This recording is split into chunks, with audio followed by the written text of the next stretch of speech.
Ibu dosen pengampu mata kuliah bimbingan dan konseling pribadi sosial, yakni Ibu Dr. Musdalifah Nihaya, SPSI, MPD, selaku dosen pada mata kuliah bimbingan dan konseling pribadi sosial.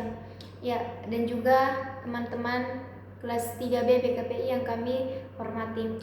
Baik, sebelumnya perkenalkan saya Andini Daengirang dengan NIM 10528110474.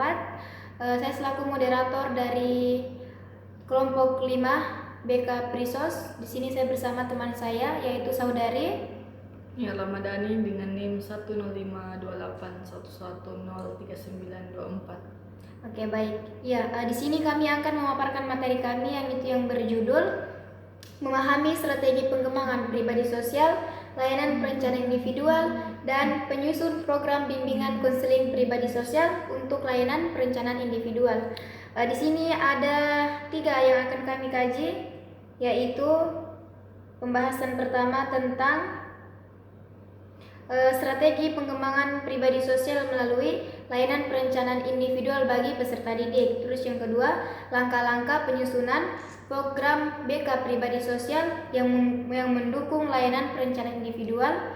Serta yang terakhir yaitu penerapan strategi pengembangan pribadi sosial dapat meningkatkan efektivitas layanan perencanaan individual di sekolah. Nah, baik, mungkin itu saja perkenalan singkat dari kami selaku kelompok 5 BK Prisos.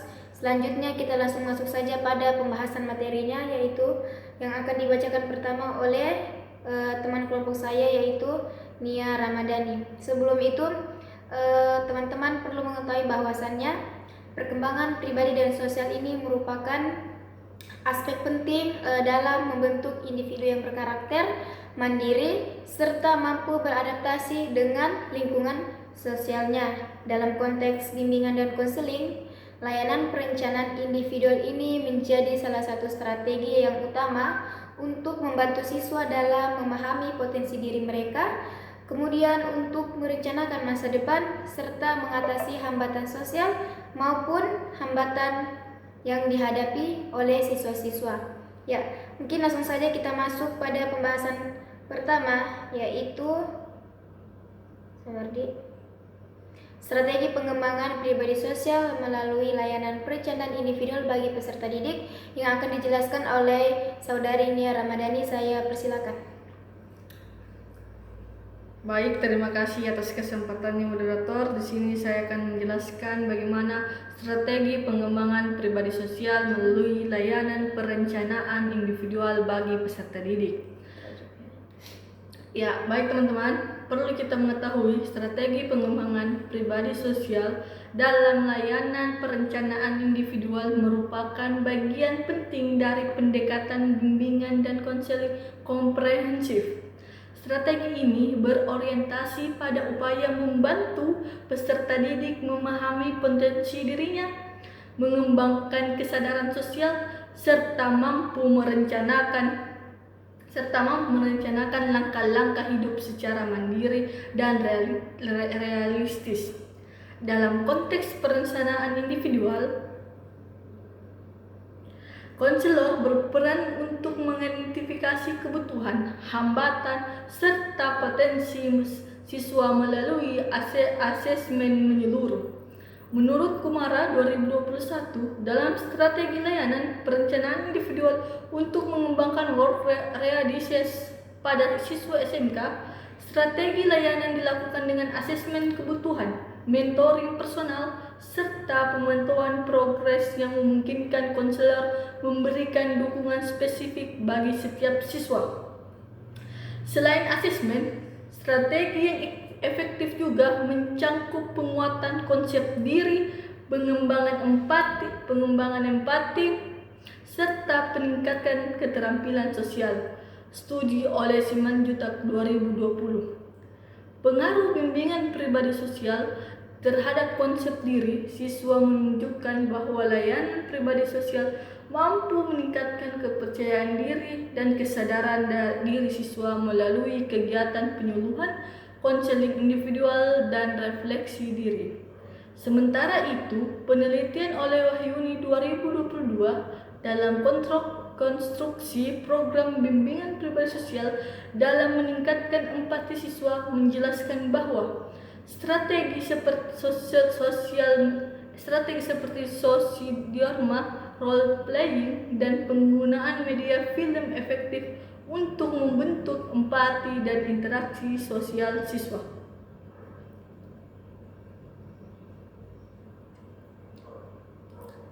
Adapun langkah-langkah penyusunan program BK pribadi sosial yang mendukung layanan perencanaan individual.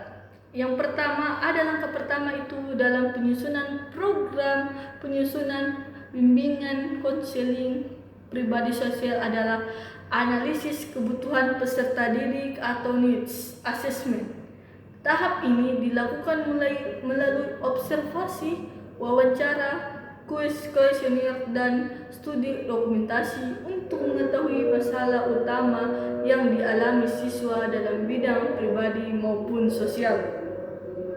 Tahap berikutnya adalah perumusan tujuan dan rancangan kegiatan untuk program yang harus bersifat spesifik, terukur, dapat dicapai, relevan, dan memiliki batas waktu.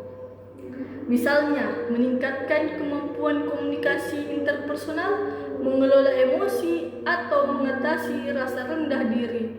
Menurut model yang dikemukakan oleh Priyatno atau Ahmad pada tahun 2018, program BK pribadi sosial sebaliknya terdiri dari empat layanan utama: layanan dasar, layanan responsif, layanan perencanaan individual, dan dukungan sistem. Baik, selanjutnya saya persilakan kepada pembaca selanjutnya. Oke, baik, terima kasih. Selanjutnya yaitu ada tahap terakhir dari langkah-langkah yang yaitu adalah pelaksanaan dan juga evaluasi dari program itu sendiri.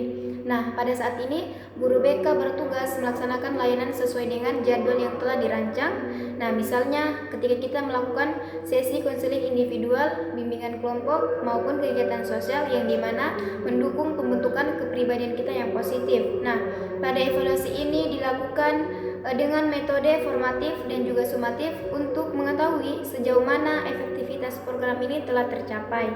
Nah, penelitian ini menyusun program bimbingan dan konseling sekolah menengah menjelaskan bahwasannya tindakan lanjut hasil evaluasi ini sangat penting agar program selalu relevan dengan dinamika yang dibutuhkan oleh siswa-siswa. Nah, kemudian yang terakhir yaitu penerapan strategi pengembangan pribadi sosial dapat meningkatkan efektivitas layanan perencanaan individual di sekolah. Nah, perencanaan strategi pengembangan pribadi sosial dalam layanan perencanaan individual ini sangat berperan penting dalam memperkuat dimensi emosional dan juga sosial dari peserta didik itu sendiri. Nah, strategi ini mencangkup beberapa pembentukan, yakni konsep diri yang positif, keterampilan dalam berkomunikasi, serta kemampuan beradaptasi yang sosial. Nah, berdasarkan penelitian layanan bimbingan pribadi sosial dalam meningkatkan komunikasi interpersonal siswa yang dikemukakan oleh Lestari pada tahun 2020. Nah, kegiatan bimbingan ini seperti diskusi atau permainan yang mendapat peran bukti dan juga dapat meningkatkan kemampuan komunikasi dan juga empati dari siswa. Nah, yang pada akhirnya dampak pada keberhasilan layanan perencanaan individual ini akan semakin baik, yang dimana semakin membuat kemampuan sosial siswa itu semakin tinggi pula efektivitas perencanaan diri karena mereka mampu memanfaatkan jaringan sosialnya dengan agar untuk mencapai tujuan hidup mereka. Nah, kemudian dari itu, efektivitas layanan perencanaan individual ini juga sangat dipengaruhi oleh peningkatan sel-efisasi dan juga kemampuan penyesuaian diri oleh siswa. Penelitian efektivitas bimbingan pribadi sosial untuk mengembangkan kompetensi interpersonal peserta didik menunjukkan bahwasannya layanan pribadi sosial ini membantu siswa mengatasi hambatan psikologis dan juga meningkatkan keyakinan diri mereka terhadap kemampuan untuk kemampuan kepada siswa-siswa ini untuk bagaimana caranya agar mereka bisa mencapai tujuan yang mereka miliki atau tujuan yang akan mereka lakukan ke depannya. Oke, baik, mungkin ini saja materi yang bisa kami paparkan kepada teman-teman tentang bagaimana strategi perencanaan BK Prisos pada layanan peserta didik pada individual. Kemudian kesimpulan yang akan dijelaskan oleh teman saya yaitu Saudari Nia Ramadhani. Saya persilakan. Baik, terima kasih. Jadi kesimpulannya yaitu bagaimana strategi pengembangan pribadi sosial melalui layanan perencanaan individual memiliki peran yang sangat penting dalam membantu peserta didik memahami potensi dirinya serta mengembangkan kemampuan sosial yang sehat. Strategi ini menekankan pentingnya pendekatan individual, penggunaan metode yang interaktif seperti konseling, diskusi kelompok, dan kegiatan reflektif yang memungkinkan siswa membangun kesadaran diri, tanggung jawab, serta empati terhadap lingkungan sekitarnya. Bagaimana juga pengembangan pribadi dan sosial ini yang terarah bagaimana membantu siswa tidak hanya melalui mengatasi masalah emosional dan sosial, tetapi juga bagaimana merancang masa depan mereka secara lebih realistis dan berorientasi pada tujuan hidup yang sehat, hidup yang positif. Baik, itu saja dari saya kembali kepada moderator. Oke, baik, terima kasih untuk perhatiannya teman-teman atas pemaparan materi kami pada kali ini. Iya, bahwasannya teman-teman harus mengetahui bahwa materi atau pembahasan tentang mata kuliah bimbingan dan konseling pribadi sosial ini sangat penting atau sangat perlu kita pelajari karena kita ini kan makhluk sosial. Nah, kita itu perlu yang namanya komunikasi, interaksi antara satu sama lain. Nah, pada bimbingan dan konseling pribadi sosial ini kita akan mendapatkan banyak manfaat, banyak pelajaran tentang bagaimana cara kita untuk berkomunikasi yang baik, untuk kita mencapai tujuan, untuk kita bisa tetap beradaptasi di lingkungan sosial kita dengan jenis manusia yang berbeda-beda sifatnya. Baik, mungkin itu saja pemaparan materi dari kami selaku kelompok 5. Kurang dan lebihnya kami mohon maaf karena sesungguhnya kesempurnaan hanya milik Allah Subhanahu wa taala dan yang salah datangnya dari kami pribadi. Billahi fisabilil haq fastabil khairat. Wassalamualaikum warahmatullahi wabarakatuh.